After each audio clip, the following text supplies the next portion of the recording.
Spoilers for that game that came out. If you like Zelda, if you like Link, if you like puzzles that make you feel like an idiot, if you like men, so the highest anticipated sequel for the highest anticipated game is finally here. Or rather, it's been here for a while now and people are finally starting to beat it. And now that the dust has settled and the sponsored reviewers have gotten their 10s out of the way, how have you been feeling about it now? I've been grinding this game till the sun comes up ever since release night, and I can say without any kind of doubt in my mind that this has been the most addicting a game has ever been for me.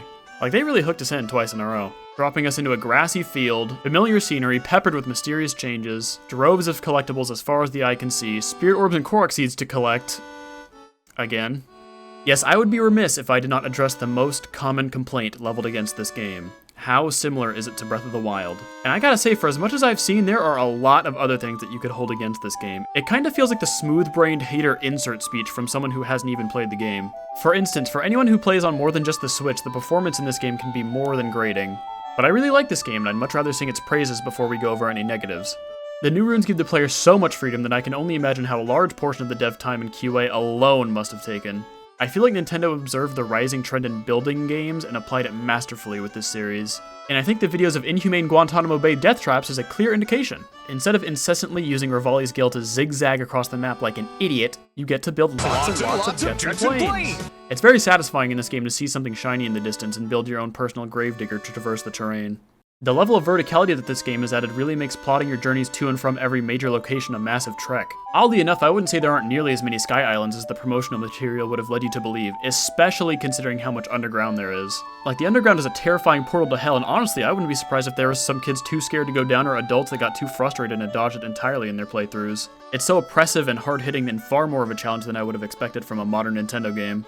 And on that subject, this whole game feels far more challenging than Breath of the Wild. Learning the curve of combining weapons keeps your attacking power really weak for a while. I myself was really annoyed with weapon durability in Breath of the Wild, but you're given and breaking so many weapons and parts at such a fast pace in this game that I feel like I barely notice. Picking out base weapons and sticks based off of sub-effects and weapon types and going to town on enemies has made the playthrough so much smoother. You can glue lizard tails for whips, minecarts for skateboards, leaves to blow people away, mushrooms to bounce people. I've seen so many weapons of mass destruction created by people online that I feel like a baby walking around with just two swords taped together. One of the most common complaints leveled against Breath of the Wild was its lack of enemy diversity, and thank God it has been fixed here.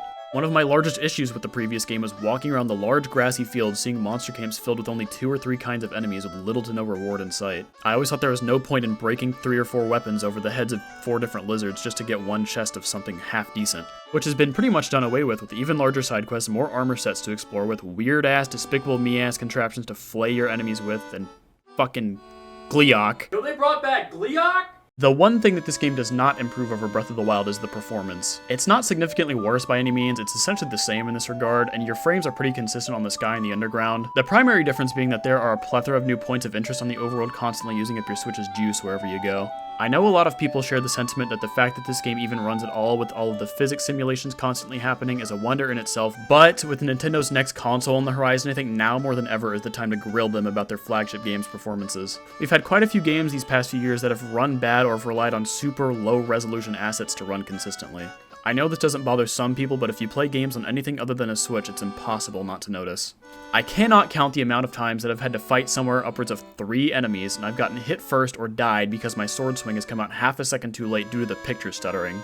And while we're on the topic of negatives, the lack of story mesh between the first game and the last game just confuses me to no end. I don't know if I'm crazy or if I'm being gaslit or Link is being gaslit, but one of the first things I noticed in the game was that the Divine Beasts are nowhere to be seen. They're just straight up gone. I know Aonuma said he wanted new players to be able to enjoy Tears of the Kingdom, but what the fuck, man? Breath of the Wild sold so well. It was literally the biggest reason to buy a Switch at the time. Once you get a couple hours through this game, it really begins to feel like the only things that these two games share are character designs. Like, how long has it been since the events of the previous game? Because in some places it feels like it's been 20 years, and in some places it feels like it's been like last Friday.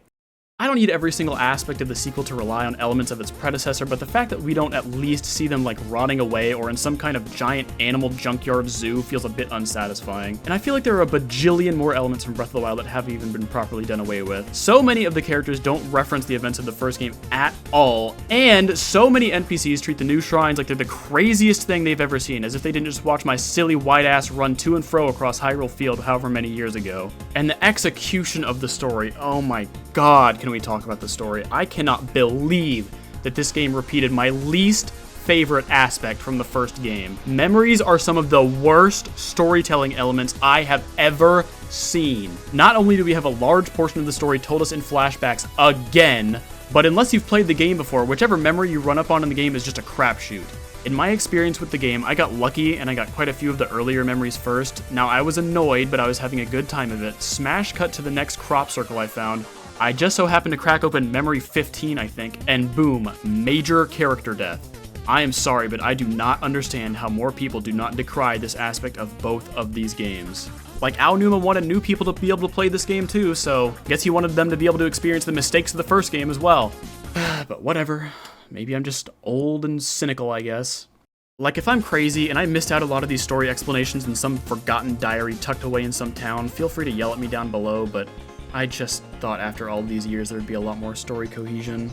I don't want to be negative because I truly do like this game, and I've been a Zelda fan since before I could fucking read, but I thought that from a writing perspective, at least, a lot of the sameness would be cleared up.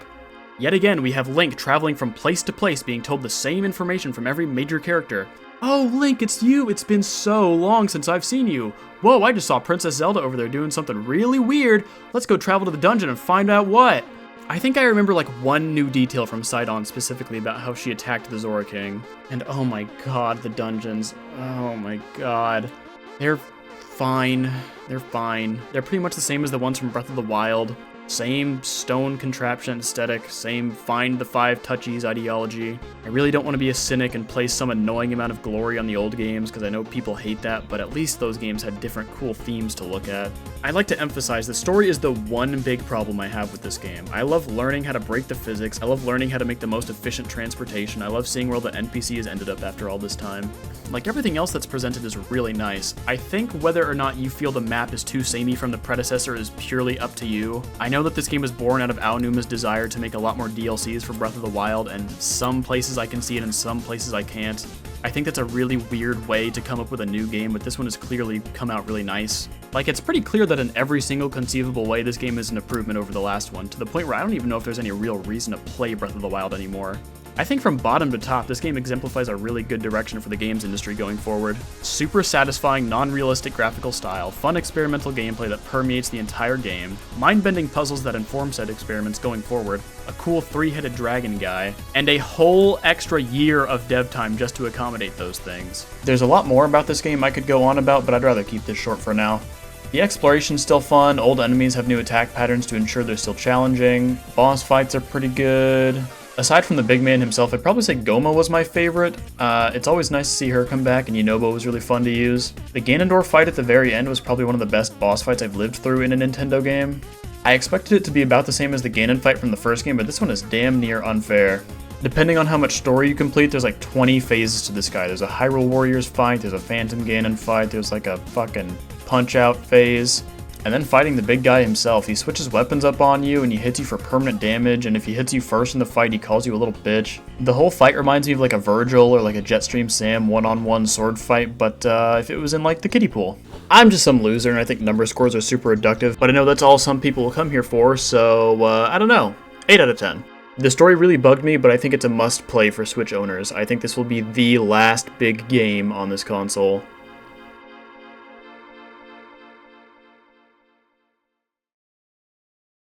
Hey y'all, thanks for watching. This was really fun to make. Just thought I'd throw my hat into the Zelda pile while the iron was hot. I've got another video I've been cooking for a super long time where I rank every single Pokemon as of right now. That's like 90% done, so expect that in the near future. After that, I'd like to do some animated storytime type content, so if that's up your alley, make sure to like, comment, subscribe. Give me an ego boost, yeah. I also have a personal and channel Twitter for you to follow for updates or liked pictures of anime girls. Also, I set up a Patreon with an only $2 tier right now, so if you contribute, it helps me out a lot, and you'll get your name at the end of every video.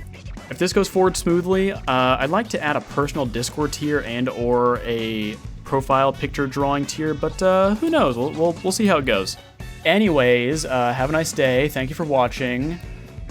Bye-bye!